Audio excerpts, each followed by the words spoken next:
And welcome back to Sullivan's Unheard Voices. I'm here at Portland Goat Parties.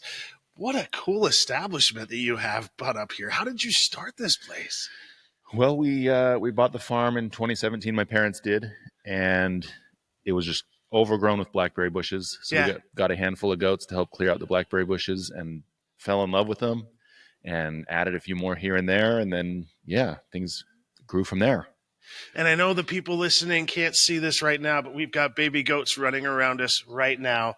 And okay, I have to say, there is something about goats and how they make you smile and how they make you feel. There's just something unique about them. I remember growing up with a goat as a kid, and I missed that goat so much. Yeah. Like, how did you start this idea of having goat parties though? We heard about another group down in the LA area Yeah. that does something similar, and we had the goats and had the time and decided to try it out here in Portland.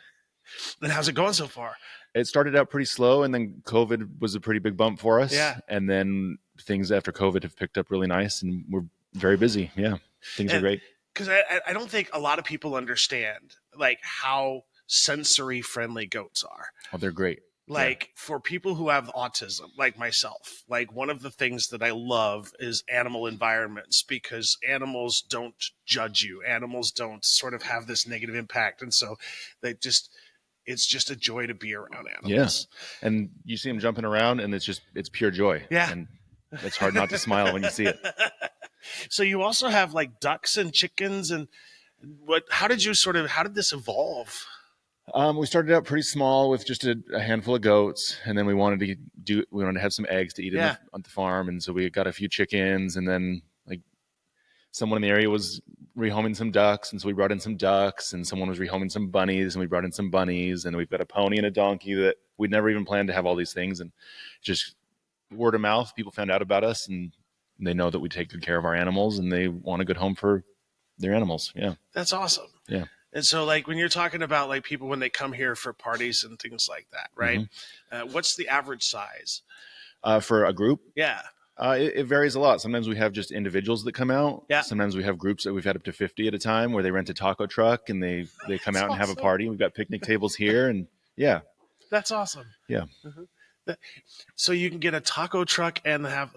So they took care of getting a taco truck. Okay. And they rented it and brought it out. We've had ice cream, they bring an ice cream truck out, and awesome. They come in here for the party, and then they go out there and have ice cream when they're done. And yeah, it's a lot of flexibility in what we can do here. I appreciate that. So how much work does it take to keep something like this going? It's quite a bit of work. It's my full-time job and my dad's full-time job, and then we've got a handful of people that help support us and taking care of things when we need to. The day-to-day is pretty easy, mm-hmm. Not super time consuming, but taking care of 80 goats or 100 goats, there are days where there's a lot of work that needs to be done, shots and the care of trimming their nails and making sure that they don't have parasites and making sure that they're all gaining weight the way they should and that they have their coats are healthy the way they should be. And yeah, it's so what's all involved in that? The biggest thing is just getting eyes on them every day. Yeah. So that if there is something that comes up, every once in a while, someone will get pink eye. And the way they show that is their eye kind of gets foggy. And if you don't treat it quick, then they can go blind.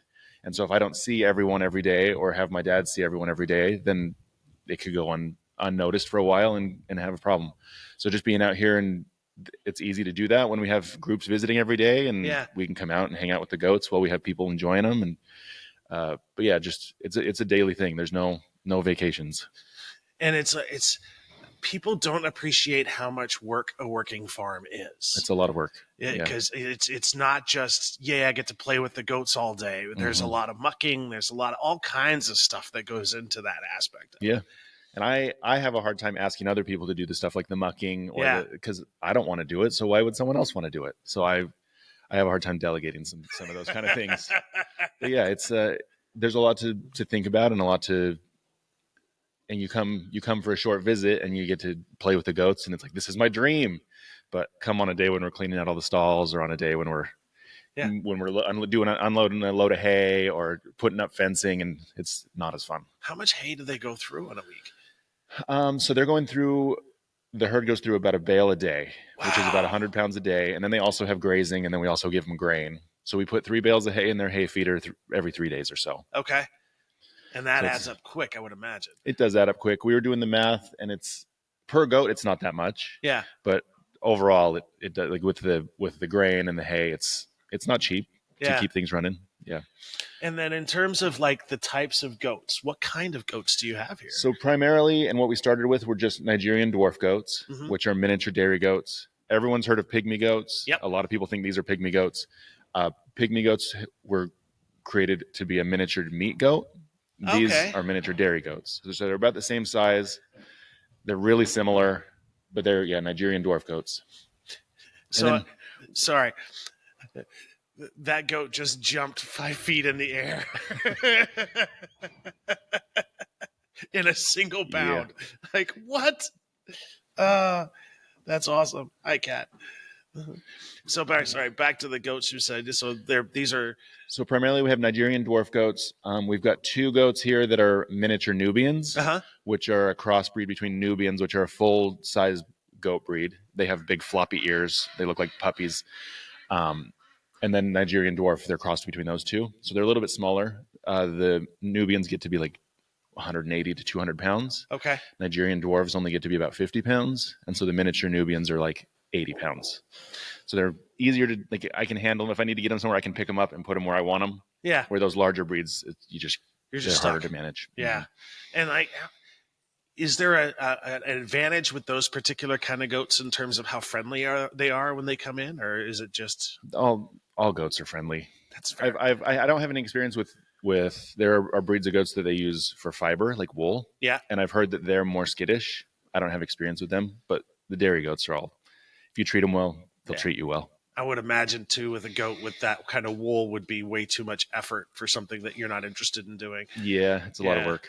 And then what about like the ducks and the peacocks and all that stuff? They're just mostly for people to come and see. Okay. Like the peacocks don't really serve a purpose other than to look pretty, and we just want to create an experience here where people can come from the city where they bring their kids out, and the kids see these animals in books and they talk about the noises they make, and then they can come out and see a duck and hear it quack, and they can see a turkey and hear it make its noise, and see a pony and a donkey and a goat, and like see them and feel them, and it's an experience unlike any other. Yeah.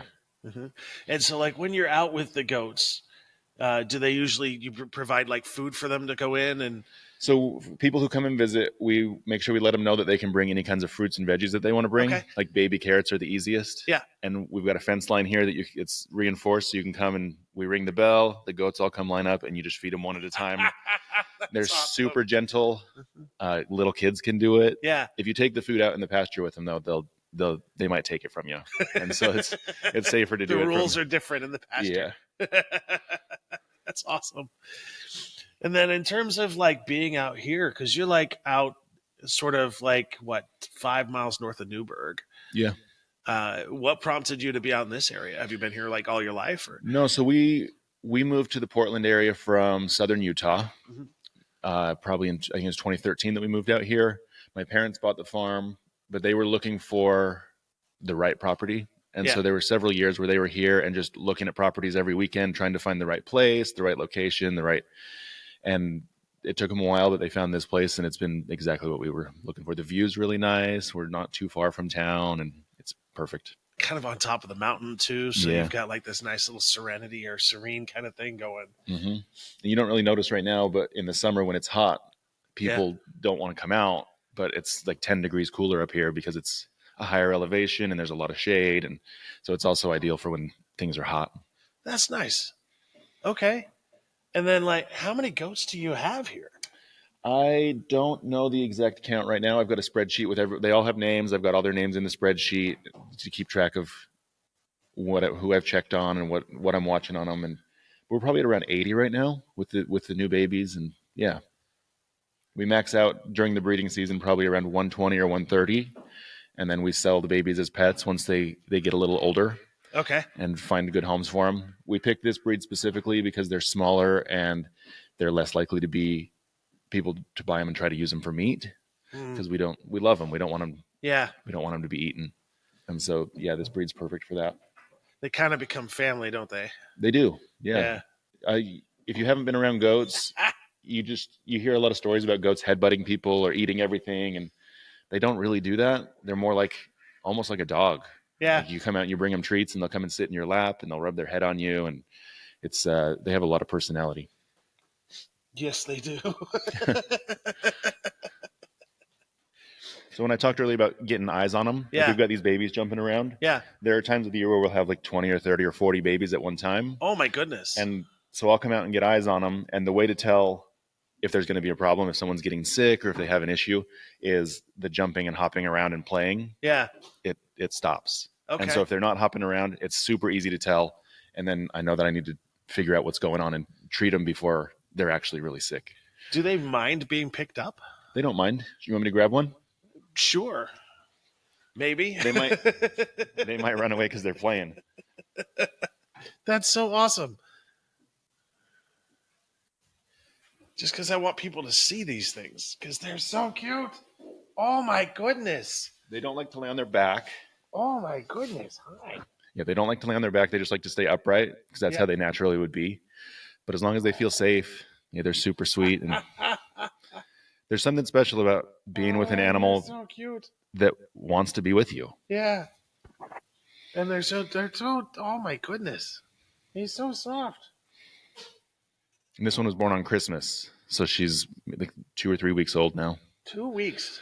And they're already jumping around and they start hopping within a few days. Yeah. Oh my goodness. They walk in about 10 minutes. Isn't it amazing how like useless humans are sometimes for the first 2 years of their lives, and then you've got these wonderful animals that hop after a couple of days. Mm-hmm. That's impressive. I'm a stay-at-home dad. I've got a 1-year-old right now, so I know how helpless human kids are. They're so cute. They eat on their own within an hour. What? They walk within 10 minutes. Yeah, they're ready to go. Within 10 minutes? Mm-hmm. Oh, you guys are amazing creatures. Oh my goodness. And what's the trick to keeping them happy? The babies? Yeah. Something to jump on. Yeah. If they have space to run around and play and something to jump on and being close to mom. And what do you do about predators out here? So we've got 2 big dogs that live out here with the goats. They're specific breeds that are good for protecting. They're livestock guardian dogs is what the breeds are classified as. But they live out here 24/7, and we don't get coyotes anywhere near us. Mountain lions stay away, bobcats. Yeah. I think we've lost 3 goats in 7 years to predators.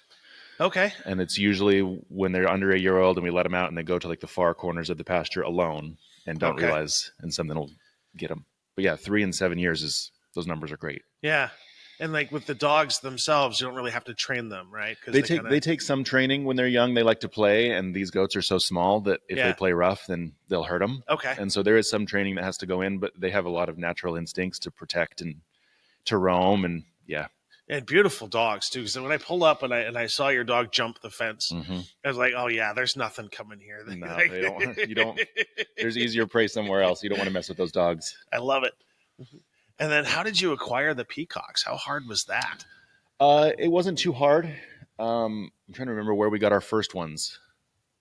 The ones we have now, someone reached out. They had some chicks, and the parents died, and so they brought us 4 chicks, and we took care of them. That was about 1.5 years ago. Okay. And then there's a location maybe 40 minutes from here called Horning's Hideout, and they've got a breeding population of peacocks out there, and so every year they're trying to rehome a bunch of them. So I think right now I went out and got some from them within the last couple of months. Okay. And they had 75 and they were trying to cut down to 40.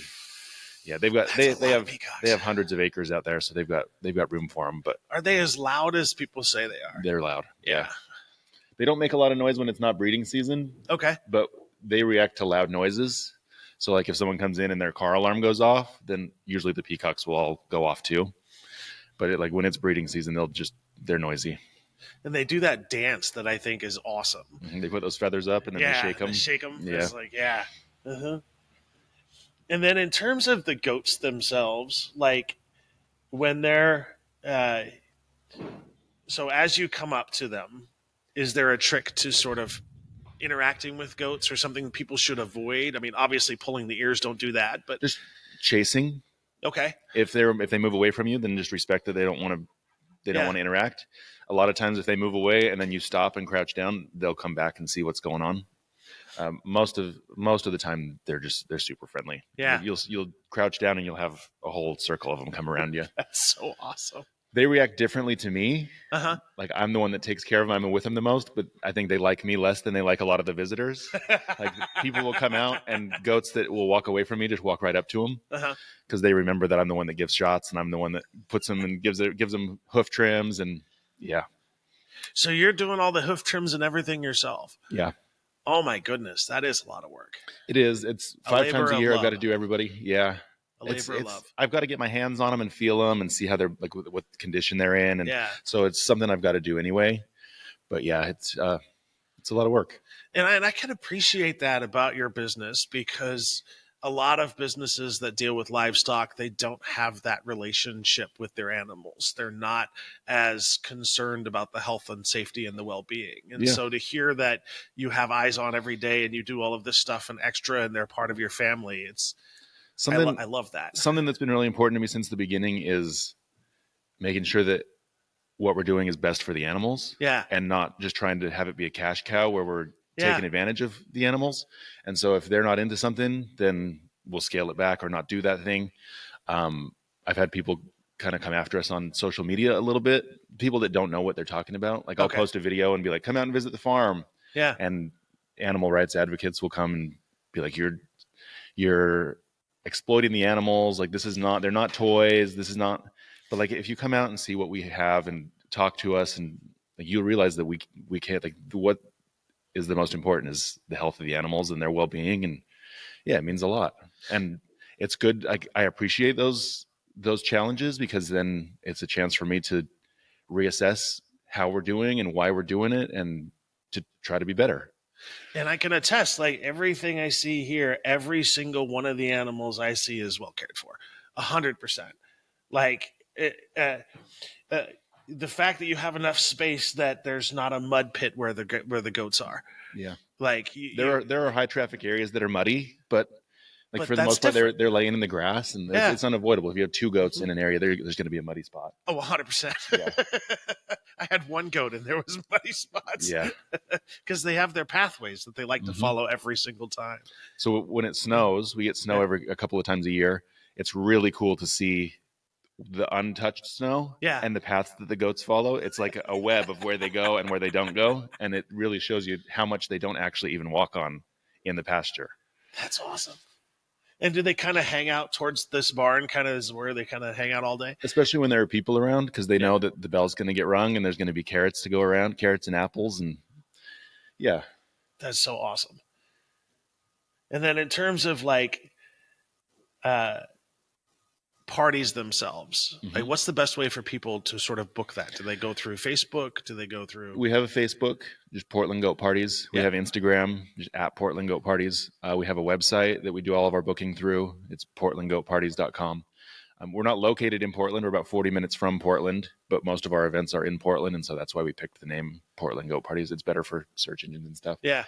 So we do parties here at the farm where people come and visit, and then we also rent out baby goats where you can book. What? You can book an event where we'll bring 4 baby goats to your place for an hour, and they hop around and play. And yeah. Okay, how does that work? We put them in like a dog kennel. Uh-huh. I've got a minivan. I'll put the kennel in the back of the van and put the goats in the van. That's And I bring some little pens to take with me. And then I'll get there and set up it's like a 15 by 15 foot area. We put the goats in there, and people is can come so and go. cool. And yeah, it's a lot of fun.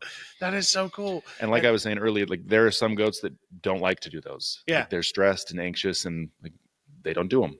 And there are goats that love to do them, and they're great with people, and they'll climb on backs and they'll sit in laps, and those are the goats that do most of them. Do you ever do goat yoga? We did do goat yoga for a couple of years, and I get asked that a lot. Yeah. It just wasn't very popular. That's fair. We didn't have that many people signing up. We called it baby goat therapy. Yeah. You just come to the farm. It's $10 a person for an hour. Yeah. And you just come and hang out with the goats. It's goat yoga without the yoga. Yeah. I recently changed the name to just a public farm visit. I didn't want to confuse people with therapy and that, but it's the same thing as goat yoga, just without the yoga. But it's at the same time, though, I appreciate that, because like it is therapeutic to hang around these absolutely. animals. Yeah. Yeah. It's I always equate it to like the autism joy, right? So if you've ever experienced autistic joy, then you know what I'm talking about. If you haven't, if you look at how goats behave when they are happy and excited, that is a pretty good representation of what autistic joy looks like. We during COVID, we got booked by the legacy hospitals in the area, and they had us bring goats for their first responders and That's awesome. the hospital staff, and they would just come out and hold a goat. And there was, I can't even count how many times they would come out and just like burst into tears holding a goat and just sit in a chair, and like just the joy that comes from having something that sweet and friendly. And Hi, cutie. it's if you haven't experienced it, it's something that everyone should try. 100%. That is so awesome. And like, how much notice do you usually need for somebody if they want to do an event away from the farm? Yeah. It depends on the time of year, but typically we have like same day availability. If you can give us like an early that day, then we can probably get it in. There are weekends during the summer that are booked up that we can't fit things in. Yeah. But a week or two or a month ahead, you'll be safe to get any day you want. That's awesome. And like in terms of like the goats themselves, like what do you do for like the horns?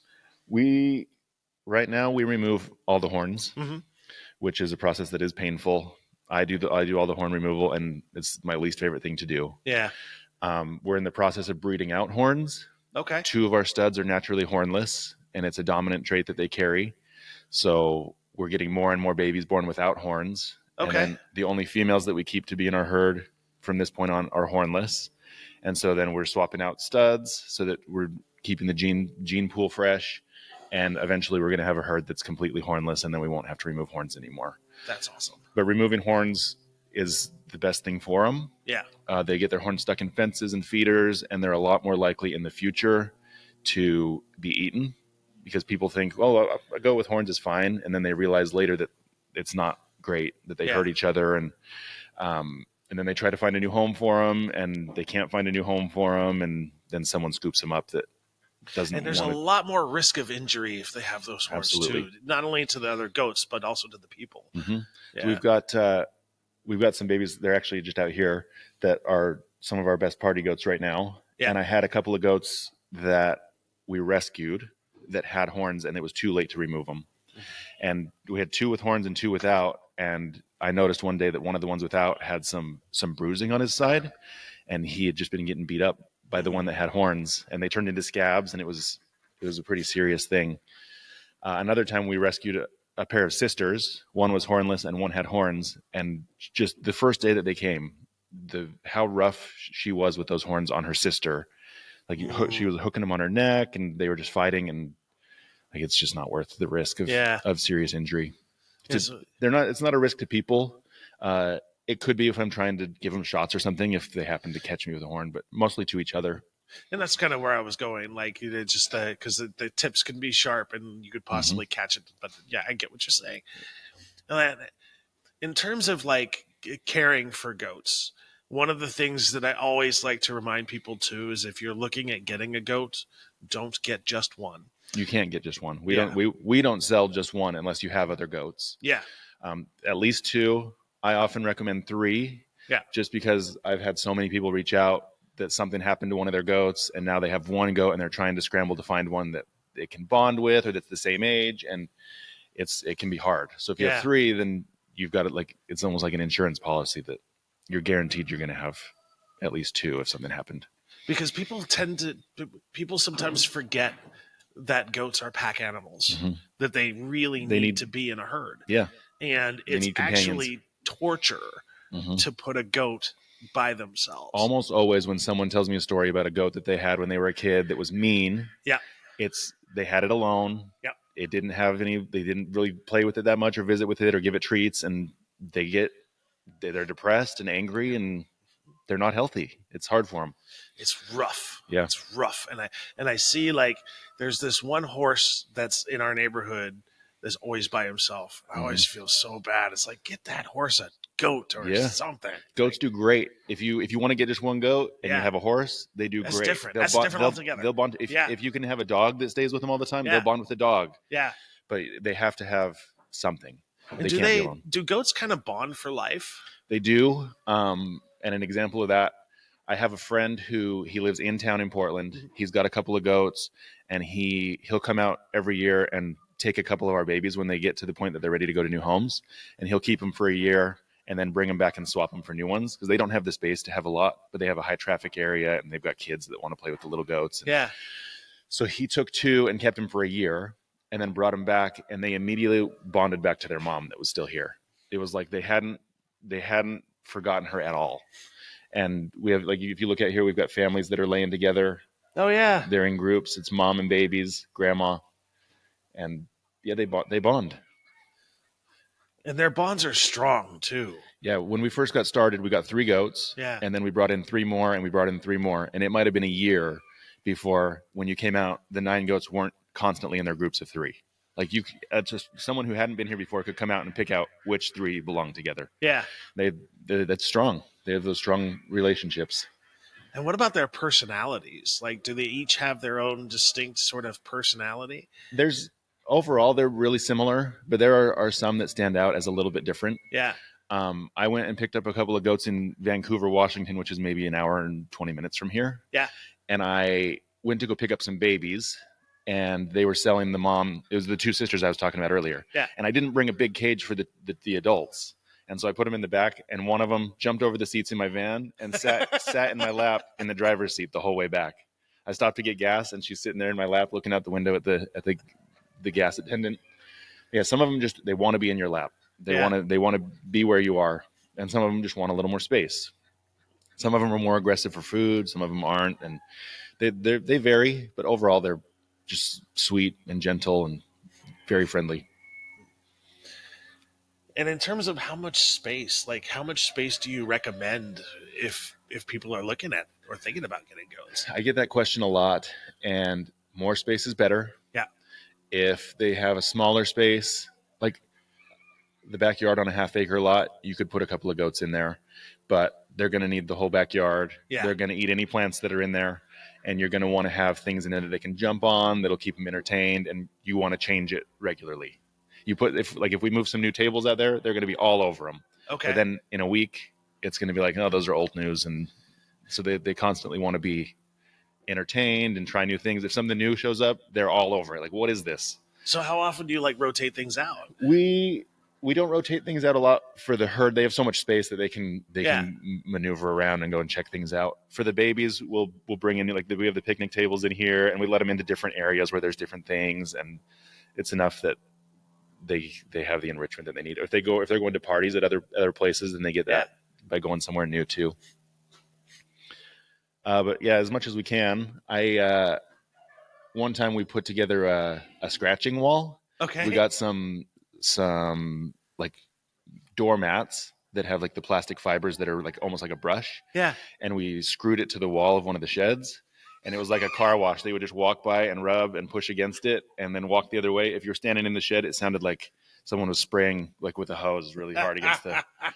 So stuff like that, if you can just bring something in that's different, that gives them something to rub on. I've got some brooms, some broom heads, like the scrubbing broom heads screwed to the posts out here. And as soon as those went up, they come over and they're checking them out and rubbing on them. It took them a little while to see what's going on, and they love rubbing up against the fences. All the fences are polished, shiny, where they can rub against them. Oh, I see that. Oh, you could tell. Huh. And do you have any problems with fireworks and stuff like that? Does that impact them at all? It doesn't seem to bother the goats at all. The dogs hate it. Yeah. We got neighbors that are close they'll do some shooting. They'll shoot guns out there, and the dogs hate it. So anytime there's a lot of shooting, we've got to make sure that they're not running off or getting scared. Yeah. Fireworks, yeah, they hate it. I would imagine so. And then in terms of, they're a little early. They're a little early. They can wait. That's fair. Uh-huh. So in terms of the breeding cycle, is there a time of year that goats tend to breed? This breed can breed year round. Mm-hmm. They tend to go into heat more often in the winter, so that they're going to be having their kids in the spring. Yeah. But their heat cycles go year round. So we try to space it out, so we've got babies all the time, and And yeah, this breed's perfect for that. That's awesome. And then how much time do they have to separate them once the kids are born? Until the kids are big enough that I'm not worried that they're not getting enough to eat. Okay. Because it's harder to keep track of who's eating what when they're out in the huge pasture. If they're in here and I see them with mom, I can see when mom walks by and she stops for them to eat, I can see who's eating and who's not and how much milk she's got. And I can feel how full their bellies are. And it's just easier for them to slip through the cracks if I don't have them close by. So maybe 12 weeks is when we'll start to wean them.